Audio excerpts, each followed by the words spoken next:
Hello, praise the Lord everyone. प्रभु की स्तुति हो एक बार फिर से आज की सुबह। आइए हम सब अपने मनन को शुरू करते हैं और हम निकालेंगे दानियेल की पुस्तक, उसका दूसरा अध्याय। यहाँ पर हम नबूकदनेस्सर राजा के द्वारा एक स्वप्न का जिक्र पाते हैं।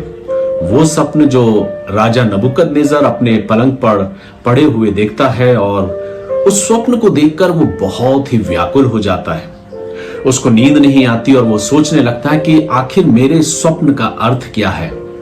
और तब इस वचन को हम पढ़ते हैं जहां पर परमेश्वर का वचन हमें बताता है कि अपने राज्य के दूसरे वर्ष में नबूकदनेस्सर ने ऐसा स्वप्न देखा जिससे उसका मन बहुत ही व्याकुल हो गया और उसको नींद ना आई। तब उसने आज्ञा दी कि ज्योतिषी, तंत्री, टोहने और कसदी बुलाए जाएं कि वे राजा को उसका स्वप्न बताएं। इसलिए वे आए और राजा के सामने हाजिर हुए।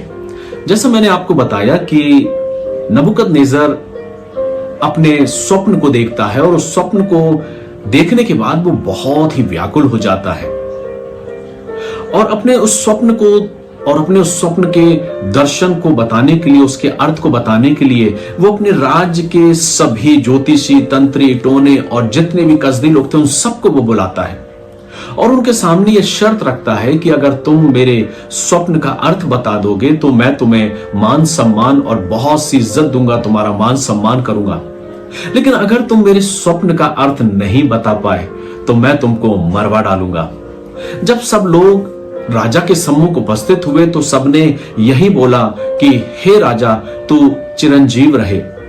और उन्होंने अपनी कसदी भाषा में राजा को इस प्रकार से उद्बोधन किया और उसके बाद उन्होंने राजा से ये कहा कि हे राजा, तू हमें स्वप्न को बता ताकि हम तेरे स्वप्न का अर्थ बता सके। लेकिन राजा अपनी बात पे डटा रहता और वो बोलता है कि जब तक तुम मेरे स्वप्नों का अर्थ मेरे स्वप्न के साथ नहीं बताओगे तो मैं तुमको मरवा डालूंगा। और तब ये बात जब उनके सामने उनको बोली गई तो वो सब भयभीत हो गए कि हम कैसे बिना स्वप्न को जाने हुए उस अर्थ को बता सकते हैं। और तब राजा ने कहा कि मैं निश्चय तुम सबको मरवा देने के लिए भेज देता हूं। जब ये सब जा रहे थे उसी बीच दानियेल को भी ढूंढा गया और शद्रक, मेशक, अबेदनगो को भी ढूंढा गया।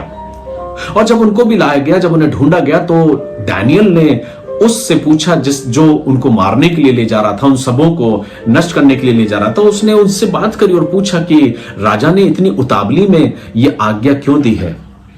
और तब वो राजा के सम्मुख जाता और राजा से कहता, हे राजा, मैं तेरे स्वप्नों के अर्थ को बताने के लिए तैयार हूं, लेकिन तू मुझे कुछ समय दे, कुछ वक्त दे। राजा ने उसकी बात को मान लिया और जब उसने उसकी बात को माना तो उसने उससे कहा कि मैं तेरे स्वप्न के अर्थों को बताने के लिए तैयार हूं। दानियेल शद्रक, मेशक, अबेदनगो को पास जाता है और उनसे कहता है कि तुम सब प्रार्थना करो कि स्वर्ग का परमेश्वर मुझको उन बातों को बताए ताकि मैं उस विषय में, उस अर्थ को, उसके स्वप्न का अर्थ बता सकूं।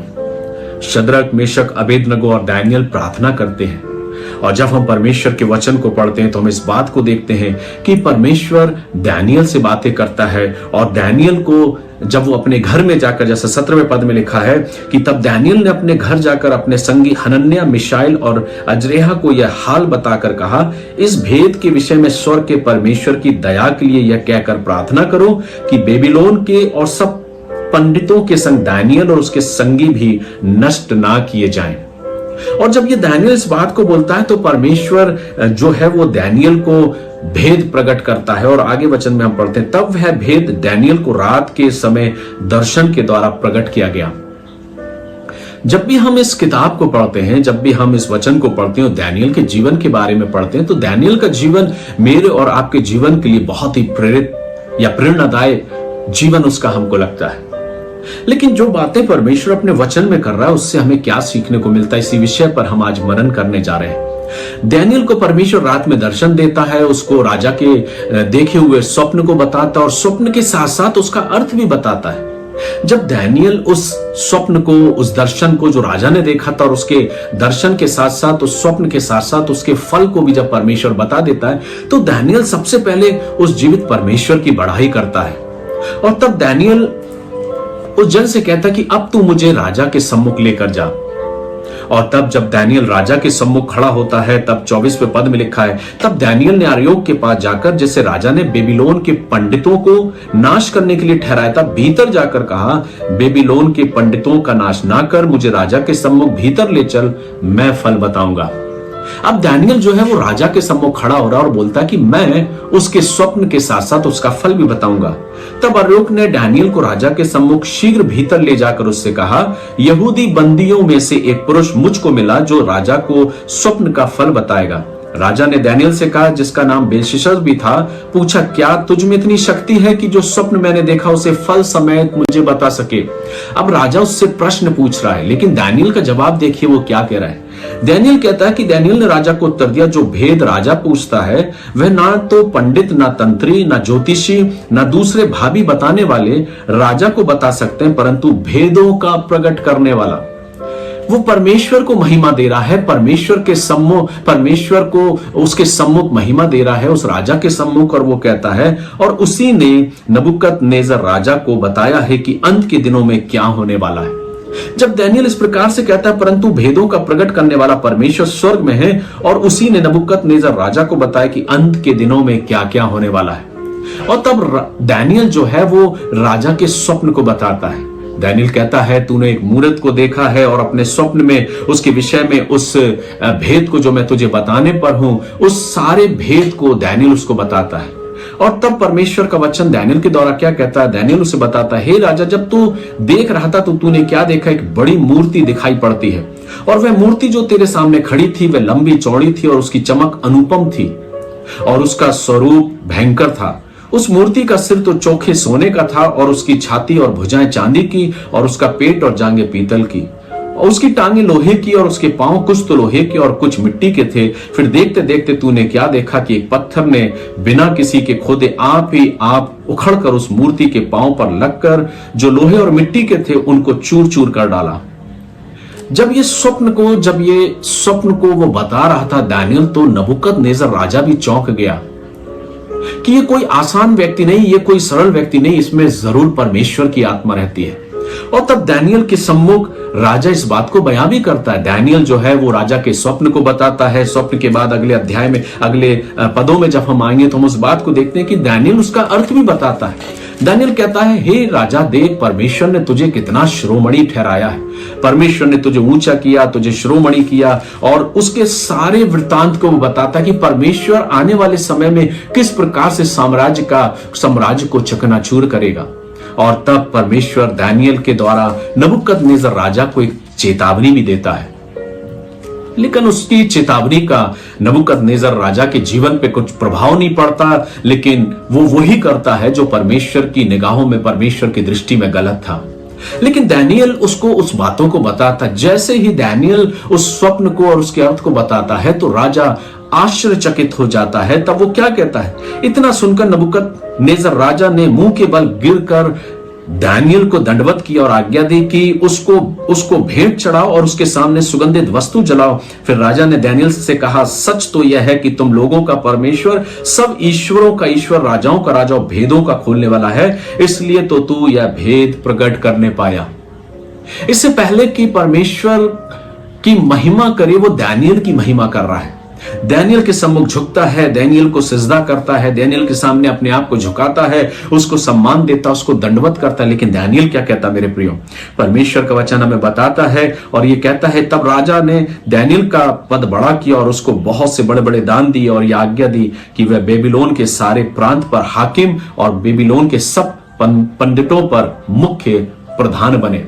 जब इन सब घटनाओं को हम पढ़ते, सारी बातों को हम देखते, तो हम इस बात को पाते हैं कि राजा जो है वो दानियल का सम्मान कर रहा है, दानियल को महिमा दे रहा है।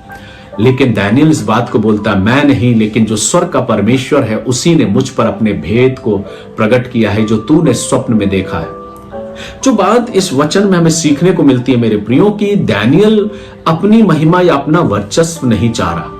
उसने अपने जीवन के द्वारा परमेश्वर की महिमा करी, उसको सम्मान दिया और राजा के सामने उस बात को प्रकट भी किया कि मैं सम्मान के लायक नहीं, लेकिन वो परमेश्वर जिसने मेरे मन में उस भेद को डाला है, तेरे स्वप्न को बताया और उसके अर्थ को भी बताया है, उसकी महिमा कर, उसके सामने दंडवत कर। जब इस प्रकार से दानियल अपने उस सारे भेद को बताता है तो राजा अपने मुख से इस बात को बोलता भी है और वो कहता है इसके सम्मुख भेंट चढ़ाओ, सुगंधित वस्तु चढ़ाओ। और वो कहता है सच तो यह है कि तुम लोगों का परमेश्वर सब ईश्वरों का और राजाओं का परमेश्वर है। इतना सब कहने के बावजूद भी नबूकदनेस्सर अपने जीवन में परिवर्तित नहीं हुआ। यह स्वप्न राजा ने इसलिए देखा क्योंकि परमेश्वर उसे एक चेतावनी देने जा रहा है। परमेश्वर जो कि अपने लोगों को राजा नबूकदनेस्सर के द्वारा गुलामी में लेकर आया है, लेकिन यह नहीं जो कि हमने पहले अध्याय में सीखा कि परमेश्वर अपने लोगों को किसी भी रीति से नहीं छोड़ रहा। बेशक वो उसे गुलामी में लेकर आए, लेकिन परमेश्वर सदैव उनके साथ है। दानियल ने उन लोगों को बचाया जिन पंडितों को, जिन लोगों को राजा ने बुलाया था और उन्हें नाश होने का आज्ञा दे दिया था कि इन सबको तलवार से मार दिया जाए, इनको नाश कर दिया जाए। लेकिन दानियल उन लोगों को भी बचाता है, अपने मित्रों को भी बचाता है, स्वयं को भी बचाता है और राजा को भी बचाने का प्रयास कर रहा है, उसको चेतावनी दे रहा है, देख परमेश्वर तुझे चेतावनी दे रहा है। लेकिन नबूकदनेस्सर के जीवन पे इसका कोई असर नहीं पड़ा। अगले अध्याय में हम देखेंगे कि नबूकदनेस्सर फिर एक और ऐसा आज्ञा निकालता है जो परमेश्वर की दृष्टि में सही नहीं था। लेकिन इस विषय पर हम कल मनन करेंगे। आज जो बात हमें सीखने को मिलती है वो ये मेरे प्रियो कि राजा ने जब दानियल को सम्मान दिया, इज्जत दी, सब कुछ, तो वो गर्व से भर नहीं गया। वो अपने पद प्रतिष्ठा को मानकर या अपने जीवन में स्वीकार करके वो अपने जीवन में गर्व से नहीं भर गया। वो राजा के साथ रहा करता था, राजा के महल में, उसके दरबार में रहा करता था और उसके जो मित्र थे उन्हें अलग अलग जगहों पे प्रधान ठहरा दिया था। लेकिन उन्होंने अपने जीवन में घमंड नहीं किया। वो ही करते रहे जो उनका परमेश्वर उनको सिखाया था, उसकी आज्ञा के अनुसार उन्होंने अपने जीवन को जिया और वो निरंतर परमेश्वर का डर और भय में अपने जीवन को जीते रहे। मेरे प्रियो, जीवन में अगर प्रगति और उन्नति करना है तो जिंदगी में हमें एक बात को स्मरण करना है कि परमेश्वर को हर पल हर क्षण सम्मान देना है। दानियल भी चाहता तो भूल जाता, लेकिन उसने सर्वप्रथम परमेश्वर की महिमा करी, परमेश्वर का शुक्र अदा किया और इस बात का अंगीकार उसने राजा के सामने भी किया। उसने कहा सिर्फ और सिर्फ परमेश्वर ही आदर की योग्य परमेश्वर है, वो परमेश्वर जिसने मुझ में, मेरे मन में तेरे स्वप्न को और उसके भेद के अर्थ को बताया है। उसने अपने वर्चस्व को, अपने आदर को अपने जीवन में पाकर वो फूल नहीं गया, लेकिन हर पल हर क्षण उसने सिर्फ परमेश्वर को धन्यवाद दिया। हम और आप कहां पर होते हैं मेरे प्रियो जब हमें थोड़ा सा मान और सम्मान मिल जाता है, जब हमें हमारी जिंदगी में थोड़ा सा पद और प्रतिष्ठा मिल जाती है मेरे प्रियो, तो हम अपने जीवन में फूले नहीं समाते। ये वचन हमें इस बात को सिखाता है कि दानियल के जीवन से हमें सीखना है कि दानियल को इतना सब कुछ सम्मान मिलने के बाद भी वो निरंतर परमेश्वर के सम्मुख नम्र और दीन बना रहा।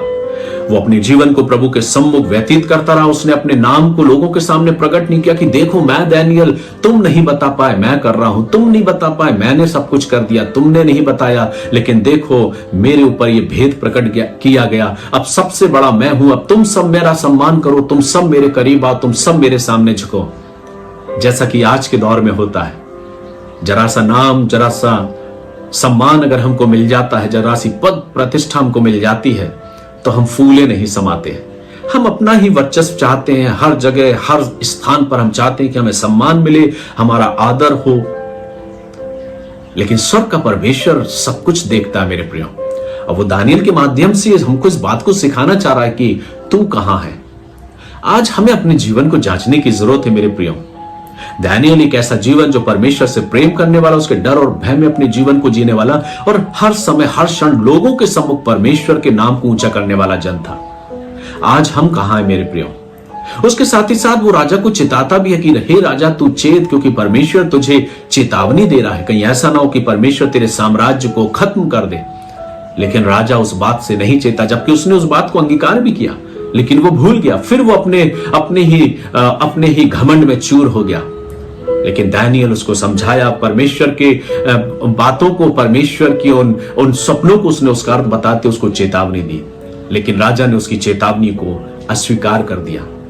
आज दानियल के जीवन से हमें यह सीखने को मिलता है मेरे प्रियो कि हम और आप अपने जीवन में भी हर समय और हर पल सिर्फ अपने परमेश्वर का सम्मान करें। जब भी अवसर मिले हम अपने लोगों के सम्मुख सिर्फ परमेश्वर को सम्मान देने के लिए अपने आप को आगे करें। यह नहीं कि लोग मेरा सम्मान करें। हम अपने जीवन में कई बार यह चाहते हैं कि लोग मेरा सम्मान करें, लोग मेरी इज्जत करें, लोग मेरे नाम को चाहें, हर कोई अपने नाम को या अपने सम्मान को, अपने आदर को पाना चाहता है। क्या हम डैनियल से कभी आगे निकल सकते हैं मेरे प्रियो? वो डैनियल जिसके अंदर परमेश्वर की आत्मा थी, जो सपनों के साथ साथ उसका भेदों का अर्थ भी बताने वाला था। अगर हमें इतना सब कुछ मिल जाता तो हम कहां होते? आज हमें थोड़ा सा कुछ मिल जाता है तो हम कहां, हमारे पैर जमीन पर नहीं टिकते। आज हमें अपने आप को जांचने की जरूरत है। जरूरत यह है कि हम परमेश्वर के सम्मुख निरंतर अपने जीवन को नम्रता और दीनता के साथ व्यतीत करें। तब वो स्वर्ग का परमेश्वर समय रहते हुए हमारे जीवन में अपनी उन अद्भुत बातों को प्रकट करेगा जो शायद हम नहीं जानते और लोग नहीं जानते। क्या आप तैयार हैं कि परमेश्वर आपसे बातें करे? तो आज अपने जीवन को प्रभु के सामने नम्रता और दीनता के साथ उसके सम्मुख रखें और प्रभु से कहें, प्रभु मैं अपने जीवन को तेरे सम्मुख नम्रता और दीनता के साथ व्यतीत करना चाहता हूं। मैं तेरा शुक्रिया अदा करता हूं। मैं दुआ करता हूं कि मुझे ऐसा बना कि मेरे जीवन में सिर्फ तेरी महिमा हो, सिर्फ तेरी महिमा हो।